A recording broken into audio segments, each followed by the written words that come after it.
2021 and 22. आज आपण maths part 1 इयत्ता 10वीचा बघणार आहोत. तर सर्वप्रथम आपल्याला बुक इंट्रोडक्शन याविषयी माहिती अभ्यासून घेणं आवश्यक आहे. टीचिंगला सुरुवात करण्यापूर्वी आपल्याला जे 10चं बुक आहे तर ते माहीत असणं आवश्यक आहे. तर साधारणपणे तुम्हाला हे 10चं बुक दिसत आहे. तर याच्यावरती मॅथ्स पार्ट 1 स्टँडर्ड 10 असं लिहिलेलं आहे. तर इथे तुम्हाला बालभारती जे आपलं महाराष्ट्र राज्य माध्यमिक मंडळ आहे तर त्याचा लोगो दिलेला आहे. नंतर इथं काही फॉर्म्युलेस तुम्हाला इथं फ्रंट पेजवरती दिसत आहे.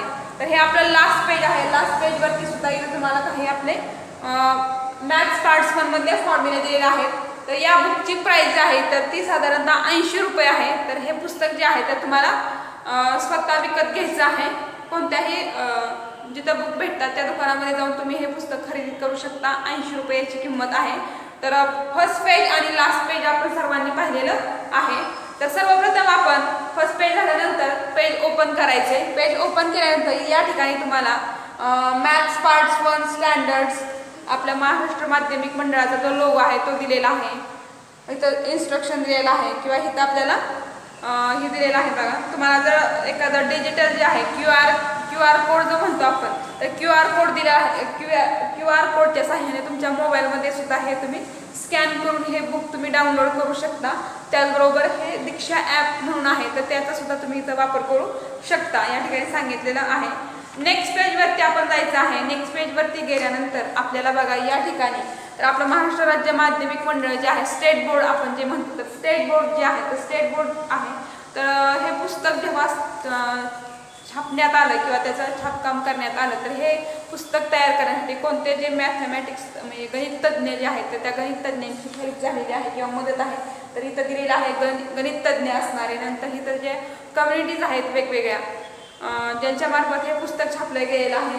नंतर प्रिंटिंग कुठे केलेली आहे, कुठं छापलेलं आहे, नंतर पेपर कोणता वापरलेला आहे, पब्लिश कोणी केलेला आहे, ह्या सगळ्या सूचना ज्या आहेत तर त्या या पुस्तकामध्ये दिलेल्या आहेत. तर पुढच्या पेजवरती गेल्यानंतर तुम्हाला आपल्या भारताचं संविधान जे आहे तर ते संविधान या ठिकाणी दिलेलं आहे. आपण प्रेयरच्या वेळेस घेतो माहीतच आहे. त्याचबरोबर पुढच्या पानावरती गेल्यानंतर तुम्हाला नॅशनल अँथम दिसल. नंतर आपली प्रतिज्ञा जी आहे तर ती दिसल. नंतर प्रिफर म्हणजे तुम्हाला या ठिकाणी काही प्रस्तावना किंवा पुस्तकं बघण्यापूर्वी किंवा शिकवण्यापूर्वी जी प्रस्तावना असते किंवा पुस्तकाची जी तोंड ओळख आहे तर ती तोंड ओळख थोडक्यात करून दिलेली आहे. तर ती कोणती तोंड ओळख आहे ते बघूयात. Dear students, welcome to the 10th standard. This year you will study 2 textbooks, Mathematics Part 1 and Mathematics Part 2. The main areas in the books Mathematics Part 1 are algebra, graph, financial planning and static.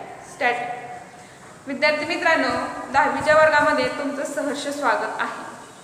तर यावर्षी तुम्हाला गणित भाग 1 आणि गणित भाग 2 याविषयी माहिती अभ्यासायची आहे.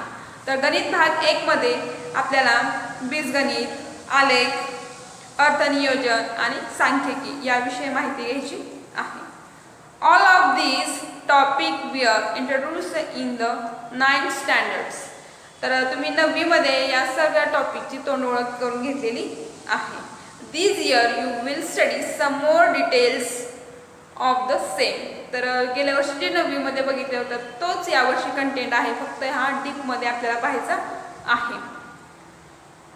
The new tax system GST is introduced in financial planning.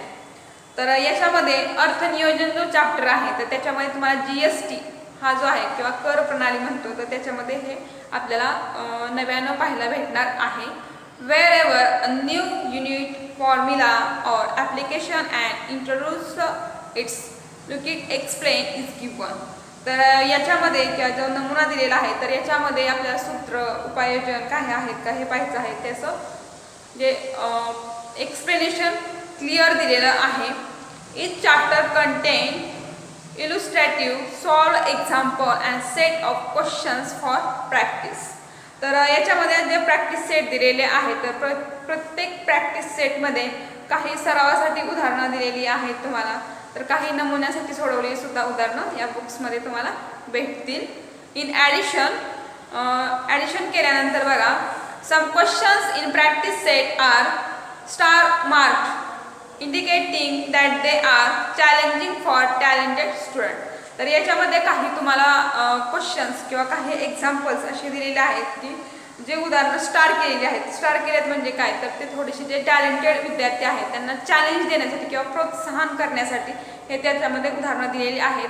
After 10th standard 10वी नंतर some student do not opt for mathematics. तर काही विद्यार्थी 10वी नंतर गणित अभ्यास करायचा, म्हणजे काही विद्यार्थ्यांना अभ्यास करायचा जरी नसला तरी त्याच्यामधल्या मॅथ्समधल्या ज्या मूलभूत संकल्पना आहेत तर त्या माहीत असणं किंवा ज्या बेसिक कन्सेप्ट आहेत त्या माहीत असणं आवश्यक असतं.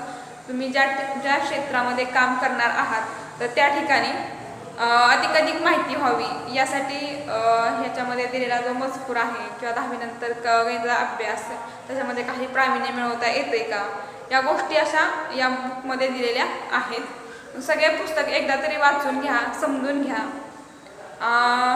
इथं प्रत्येक ठिकाणी पुस्तकाच्या काही भागांमध्ये किंवा काही पेजेसवरती तुम्हाला QR कोडद्वारे मी पाठासंबंधी अधिक काही जास्त व्हिडिओ भेटतील किंवा जास्त काही माहिती इंटरनेटवरती उपलब्ध होईल.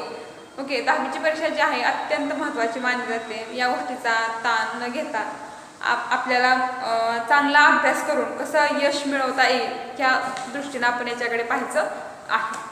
तर पुस्तकाची माहिती आपल्याला समजली आहे या पानावरती. तर आता आपण पुढच्या पानावरती बघूया. तर पुढच्या पानावरती आपल्याला टॉपिक वाईज जे आहे तर ते एक्सप्लेनेशन केलेलं आहे. तर एक्सप्लेनेशन करताना त्यांनी काही भाग दिलेला आहे. तर याच्यामध्ये काय सांगितलेलं आहे, क्षेत्र एरिया म्हणून दिलेलं आहे. तर एरियामध्ये इथं तुम्ही बघू शकता, एरिया नंतर घटक काही दिलेले आहेत आणि त्याची क्षमता विधाने जी काय आहेत ते आपण कन्सेप्ट जे आहेत तर ते दिलेल्या आहेत. एरियामध्ये नॉलेज ऑफ नंबर्स दिलेलं आहे, म्हणजे संख्याज्ञान आपलं कसं आहे, त्याच्यामध्ये अर्थमॅटिक प्रोग्रेशन दिलेलं आहे. अंकगणिती श्रेणी आपण त्याला मराठीमध्ये म्हणतो. नंतर अल्जेब्रा म्हणजे बीजगणित दिलेलं आहे. क्वाड्रॅटिक इक्वेशन त्याच्यामध्ये दिलेलं आहे, म्हणजे त्याला वर्ग समीकरणे असं म्हणतो आपण.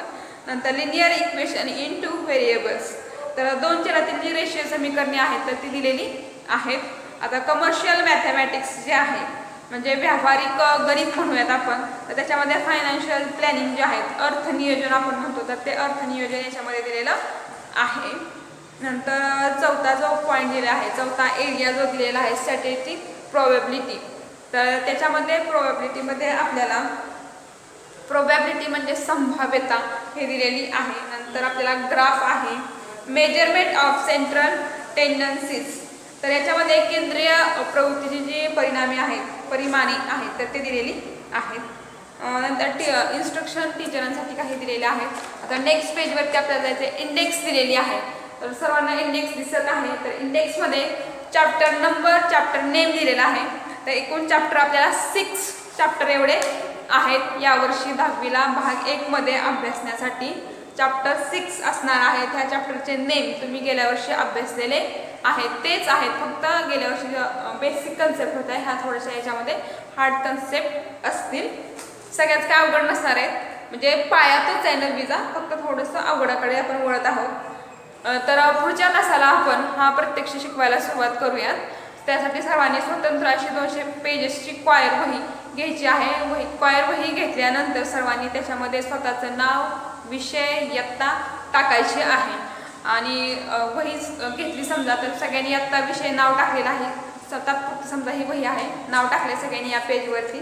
तर हे पेज सोडून दिल्यानंतर या पेजवरती सर्वांनी काय करायचं आहे, तर पाढे लिहून काढायचे आहेत. तर हे पाढे लिहून काढण्यासाठी तुम्हाला पाढे लिहा. 1 ते 10, 11 ते 20 आणि 21 ते 30 हे पाढे तुम्ही वहीचं जे दुसरं पेज आहे त्या दुसऱ्या पेजवरती लिहून काढायचं आहे. तर हे लिहून झाल्यानंतर त्याच्या पुढच्या पानावरती तुम्ही काय करायचं आहे, तर आपल्याला जे वर्ग झालेले होते 1 ते 30 पर्यंतचे वर्गमूळ, स्क्वेअर आणि स्क्वेअर रूट झालेले होते बघा, ते लिहून काढायचे आहेत. नंतर 1 ते 30 पर्यंतचे घनमूळ जे आहे तर ते लिहून काढायचं आहे. स्क्वेअर आणि स्क्वेअर रूट त्याला म्हणतो आपण, तर ते लिहून तुम्ही काढायचं आहे. जेणेकरून हे जे आहे स्क्वेअर रूट रूट असतील, काही पाडे आहेत, तर ते तुम्हाला जेव्हा आपण गणिती आकडेमोड जी करणार आहे उदाहरणामध्ये, तर ती गणिती आकडेमोड तुम्हाला सोपी जाणार आहे किंवा पटकन लक्षात येईल. नंतर 2 पेजेस रिकामे ठेवा. जे मॅथ्समध्ये जे फॉर्म्युले आहेत तर ते फॉर्म्युले जे आहेत तर ते आपल्याला तिथे लिहिण्यासाठी उपयोगी पडतील. तर नेक्स्ट लेक्चरपासून आपण टीचिंगला सुरुवात करूया. तोपर्यंत सगळ्यांनी वह्या पुस्तकं खरेदी करा. पाडे, घनमूळ, वर्गमूळ लिहून काढा. आपल्या व्हॉट्सअपचा जो ग्रुप आहे त्याला सेंड करा. Okay, thank you.